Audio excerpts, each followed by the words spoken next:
이에 다리오 왕이 조서를 내려 문서 창고 곧 바벨론에 보물을 쌓아둔 보물 정각에서 조사하게 하여 메대도 악메다 궁성에서 한 두루마리를 찾았으니 거기에 기록하였으되 고레스 왕 원년에 조서를 내려 이르기를 예루살렘에 있는 하나님의 성전에 대하여 이르노니 이 성전 곧 제사 드리는 처소를 건축하되 지대를 견고히 쌓고 그 성전의 높이는 60규빗으로 너비는 60규빗으로 하고 큰 돌 3켜에 새 나무 1켜를 놓으라. 그 경비는 다 왕실에서 내리라. 또 느부갓네살이 예루살렘 성전에서 탈취하여 바벨론으로 옮겼던 하나님의 성전 금, 은 그릇들을 돌려보내어 예루살렘 성전에 가져다가 하나님의 성전 안 각기 제자리에 둘지니라 하였더라. 이제 유브라데강 건너편 총독 닥드네와 스달보스네와 너희 동관 유브라데강 건너편 아바삭 사람들은 그곳을 멀리하여 하나님의 성전 공사를 막지 말고 유다 총독과 장로들이 하나님의 이 성전을 제자리에 건축하게 하라. 내가 또 조서를 내려서 하나님의 이 성전을 건축함에 대하여 너희가 유다 사람들의 장로들에게 행할 것을 알리노니 왕의 재산 곧 유브라데강 건너편에서 거둔 세금 중에서 그 경비를 이 사람들에게 끊임없이 주어 그들로 멈추지 않게 하라.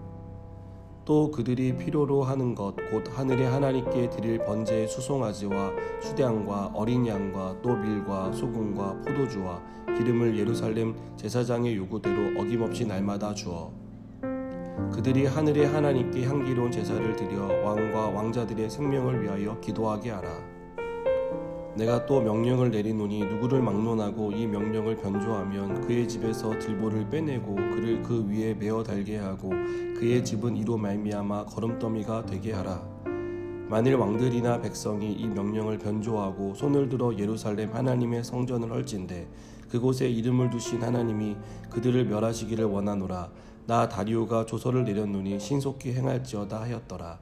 아멘. 스포츠 경기에서 내가 응원하는 팀이 지고 있다가 극적으로 역전을 하면 그 기쁨은 배가 되는 것을 봅니다. 드라마나 영화의 주인공이 어려움을 겪다가 마지막에 통쾌하게 승리를 하게 되면 그 일 역시 내일이 아니지만 내일처럼 기뻐하게 됩니다. 우리가 이처럼 역전을 기뻐하는 이유는 우리 인생에도 이런 역전이 일어나기를 바라는 마음이 있기 때문이라고 생각합니다.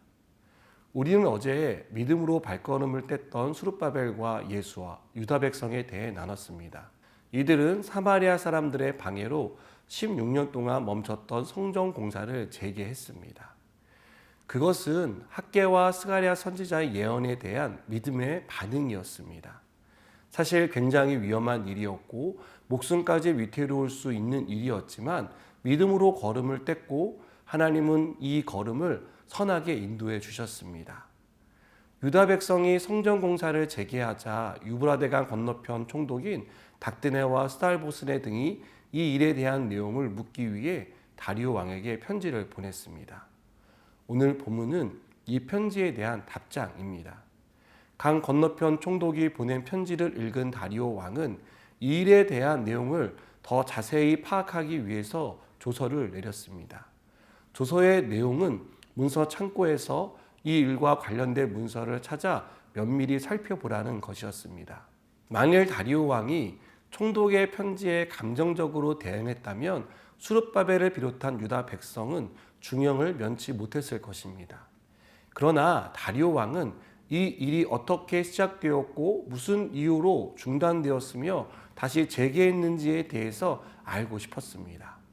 다리오 왕의 이런 태도는 결과적으로 유다 백성에게는 큰 힘이 되었습니다. 다리오 왕은 성전 재건이 고레스 왕에 의해 시작되었다는 것을 알게 된 것입니다. 이에 다리오 왕은 성전 재건 공사를 공식적으로 재개하라고 명령합니다. 그리고 총독 닥드네와 스달보스네 등에게 유다 백성의 성전 공사를 막지 말고 건축할 수 있도록 도우라고 명령했습니다. 그리고 성전 공사에 필요한 재정을 비롯하여서 모든 물품을 제공해 줄 것을 명령합니다. 또 성전에서 제사를 드릴 때 필요한 제물도 원하는 대로 제공하라고 명령합니다. 다리오 왕의 명령은요, 여기서 끝나지 않습니다. 혹시라도 있을지 모를 그런 일에 대해서 그는 확실한 안전장치를 마련해 줍니다. 다리오 왕은 다시는 성전 공사를 멈추게 할 수 없도록 누구를 막론하고 이 명령을 변조하면 그의 집에서 들보를 빼내고 그를 위에 메어 달게 하고 그의 집은 거른더미가 되게 할 것이라고 강력하게 명령을 내렸습니다. 여러분, 성전 공사가 멈췄을 때만 해도 이 일을 주도한 사마리아 사람들은 자신들의 계획이 성공했다고 좋아했습니다. 그들이 완벽히 승리한 것처럼 보입니다. 유다 백성 입장에서 보면 이루어야 할 일을 이루지 못한 실패로 보였습니다. 그러나 하나님은 이 일을 역전시키셨습니다. 성전 공사를 방해했던 사마리아 사람들이 다시는 방해를 할 수 없도록 이것을 완전하게 막아주셨고 그 성전 공사에 필요한 모든 것들을 제공해 주심으로 인해서 이 일을 끝마칠 수 있도록 하나님께서 도움을 주신 것입니다. 여러분, 우리가 기대했던 결과가 나타나지 않았다라고 낙심하기에는 아직 이릅니다. 우리는 끝났다고 생각하지만 하나님은 끝나지 않았습니다. 우리는 더 이상 기대할 것이 없다라고 생각하겠지만 하나님은 우리에게 분명히 말씀하십니다. 아직 끝나지 않았다고 말입니다. 우리가 가진 인내는 한계점에 다다랐지만 하나님은 그 한계에서 열심히 일하고 계시며 결국 역전의 드라마를 쓰겠다라고 우리에게 말씀하고 계십니다. 여러분, 이 말씀을 들을 수 있는 귀가 있기를 주님의 이름으로 축복합니다. 사랑하는 여러분, 우리의 삶은요 반드시 역전됩니다. 역사의 주인 되신 하나님이 우리를 역전으로 이끌어 주시기 때문에 우리는 역전될 수밖에 없습니다. 내 마음을 낙심하게 만드는 일이 무엇이든 하나님은 낙심한 순간에도 일하시며 반드시 역전을 일으키셔서 우리를 다시 소망으로 인도해 주신다는 이 사실을 믿으시기 바랍니다. 기도하시겠습니다. 하나님, 우리의 삶을 역전으로 인도하여 주시옵소서. 이 사실을 믿고 믿음으로 반응할 수 있도록 우리의 삶을 붙들어 주시옵소서. 예수님의 이름으로 기도드립니다. 아멘.